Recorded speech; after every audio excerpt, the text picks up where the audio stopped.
તો દોસ્તો આજની વિડીયોની અંદર આપણે જાણવાના છીએ કે તમારે પ્રોપર ખેતીવાડી મિલકત મકાન જે કાંઈ પણ તમારે દસ્તાવેજ બનાવવો હોય તેનો પ્રોપર ખર્ચો કેટલો થાય છે.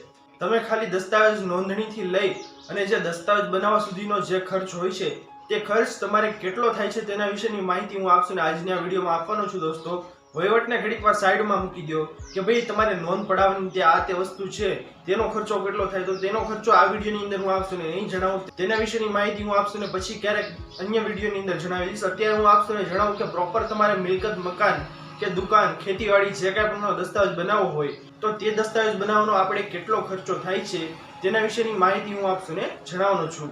તો સ્વાગત છે ફરીથી એકવાર ખેડૂત ઓનલાઈન પોઈન્ટના વધુ એક નવા એપિસોડની અંદર. તો ચાલો આજના વિડીયોને શરૂ કરીએ.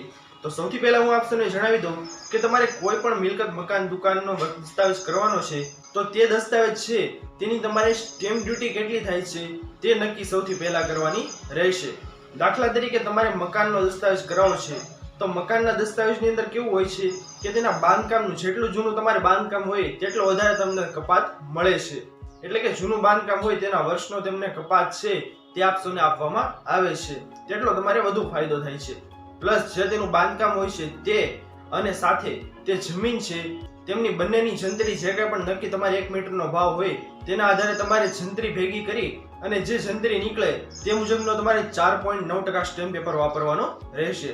દાખલા તરીકે હું આપને જણાવું દોસ્તો તો તમારે 25 લાખની જંત્રી નીકળે મકાન ઉપર અને તેની સામે સ્ટેમ્પ પેપર તમારે વાપરવાનો થયો કેટલો સમથિંગ 70,000. 70,000 નો તમારે સ્ટેમ્પ થઈ ગયો. એક મકાનના દસ્તાવેજ કરાવવા માટે તમારે 70,000 રૂપિયાનો સ્ટેમ્પ પેપર વાપરવો પડશે. તે 70,000 આપણે સાઈડમાં રાખ્યા. હવે તમે દસ્તાવેજની અંદર અવેજ કેટલી દેખાડો છો, ચેક કેટલા દેખાડો છો, વ્હાઇટ રકમ કેટલી દેખાડો છો તેનો આધાર રાખવાનો રહેશે. દાખલા તરીકે 25 લાખ જંત્રી નીકળી તો તેની અંદર તમે ગમે તેટલી અવેજ દર્શાવી શકો છો. જો રિટર્ન ભરતા હોય તો તેના સીએ ને પૂછ્યા વગર તમે આ કામગીરી નહીં કરતા તો તમારે સીએ ને પૂછવું પડે કે આપણે પૂરેપૂરી અવેજ દેખાડવી કે પછી તેના કરતા ઓછી દેખાડવી. મોસ્ટ ઓફ સીએ છે તે વધારે પૂરેપૂરી જંત્રી પ્રમાણેનો દસ્તાવેજ કરવાનું જ કહેશે. તો દાખલા તરીકે હું આપને પૂરેપૂરી જંત્રી પ્રમાણેના દસ્તાવેજનું કહું તો તમે દસ્તાવેજમાં અવેજ દેખાડી દીધી 25 લાખ. ઓકે, તો 25 લાખને તમે 1% ભરવાની રહેશે નોંધણી ફી. સબ રજિસ્ટ્રારની અંદર તમારે 1% નોંધણી ફી ભરવી પડે. તે આપણે ઓનલાઈન ગરવી વેબસાઇટ છે ગરવી 2.0 તેની અંદર આપણે ટોકન લેવાની કામગીરી કરીએ એપોઇન્ટમેન્ટની કામગીરી તેની અંદર તમારે આ નોંધણી ફી છે તે ભરવાની રહેશે. 1% નોંધણી ફી પ્લસ દસ્તાવેજના જે કાંઈ પણ પાના હોય તેની ફી આપણે સાથે ભરવાની રહેશે. તો હવે 70,000 નો આપણે સ્ટેમ્પ પેપર હતો અને પ્લસ તેની અંદર 25,000 જોડી દો એટલે કેટલા થયા 95,000 રૂપિયા થઈ ગયા છે. હવે 95,000 રૂપિયા છે તે આપણે સરકારી ભરણું થાય છે. 95,800 રૂપિયા ગણીએ ચાલો ને. પાનાના પણ તેની અંદર આવી ગયા 95,800 રૂપિયા. તમારે દસ્તાવેજ પ્લસ રજીસ્ટ્રેશન ફી, નોંધણી ફી અને પાનાના પેજીસના તમારે તમામ પૈસા આવી ગયા. આ સરકારી ભરણું છે એટલું ફક્ત.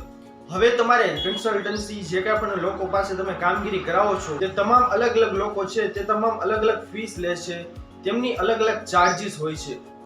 દોસ્તો હું આપને જણાવી દઉં કે દાખલા તરીકે તમે કોઈ વકીલ પાસે આ કામગીરી કરાવી તો તમારે સ્ટેમ્પનો અલગ ખર્ચો થશે પ્લસ તમારી નોંધણી ફી છે તે અલગ આવશે અને માથીના જે તમારે દેવાના હોય તે તમારે કન્સલ્ટન્સી જે કોઈ પણ વ્યક્તિ તમારી કામગીરી કરે છે આ દસ્તાવેજ ડ્રાફ્ટિંગ બનાવવાની પણ અન્ય જે કાંઈ પણ કામગીરી કરે છે તો તેનો અલગ ચાર્જીસ તમારે આપવાનો રહેશે.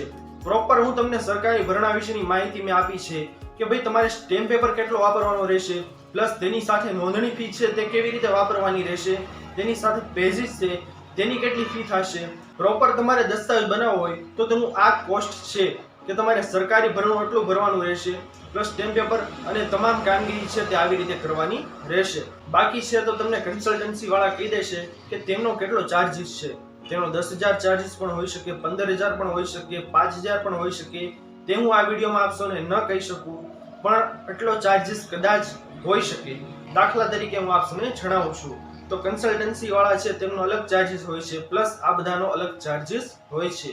તમારે પ્રોપર દસ્તાવેજ બનાવવો હોય તો આ પ્રમાણે તમારે કામગીરી કરવાની રહેશે. આ પ્રમાણેની જંત્રી હોય છે. અને ખેતીની વાત કરું તો ખેતીવાળાને આવું કાંઈ બાંધકામનો કપાત કેવું કાંઈ આવતું નથી. તેમને પ્રોપર એનો જે ગરવી 2.0 ની અંદર જે ભાવ દર્શાવવામાં આવેલો છે તેને ગુણ્યા 2 કરવાના છે. કારણ કે અત્યારે ત્યાં જૂનો ભાવ દર્શાવવામાં આવેલો છે તો તે અત્યારે જંત્રી ડબલ થઈ ગઈ છે એટલા માટે તમારે તેને ગુણ્યા 2 કરશો તો તમારો જે કાંઈ પણ ભાવ આવે 1 મીટરનો અલગ અલગ ખેતીનો અલગ અલગ ભાવ નક્કી કરવામાં આવેલો છે એટલે તેનો જે કાંઈ પણ ભાવ આવે તે ભાવને ગુણ્યા તમારે કેટલા કરવાના છે, તમારા હેક્ટર અને 7 ની અંદર દર્શાવવામાં આવેલા હોય તેની સાથે ગુણાકાર કરવાનો છે. જે જંત્રી નીકળે ત્યારબાદ તેની જંત્રી નીકળશે, તે જંત્રીનો ગુણાકાર કરી તમે 4.9% કરશો દોસ્તો, તો તમારે નીકળી જશે તમારી સ્ટેમ્પ ડ્યુટી પ્લસ તમે દસ્તાવેજની અંદર અવેજ કેવી દેખાડો છો જેના આધારે તમારે નીકળશે નોંધણી ફી. તેનો 1% નોંધણી ફી આપણે ભરવાની રહેશે.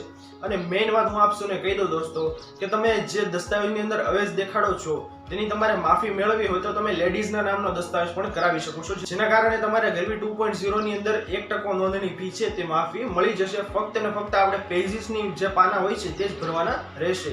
લેડીઝના નામે તમે દસ્તાવેજ કરાવો તો તમારે કોઈ પણ જાતની જે રજીસ્ટ્રેશન ફી છે તે ભરવી પડતી નથી. ઓનલી સ્ટેમ્પ પેપરની ફી પ્લસ તમારે પેજીસની ફી હોય છે તે જ ભરવાની રહેશે. પછી તે ગમે તે મિલકતનો દસ્તાવેજ હોય, ખેતીનો હોય, મકાનનો હોય, દુકાનનો હોય, લેડીઝના નામનો તમે દસ્તાવેજ કરાવો તો તમને ફી છે, રજીસ્ટ્રેશન ફી છે તે માફી આપવામાં આવે છે.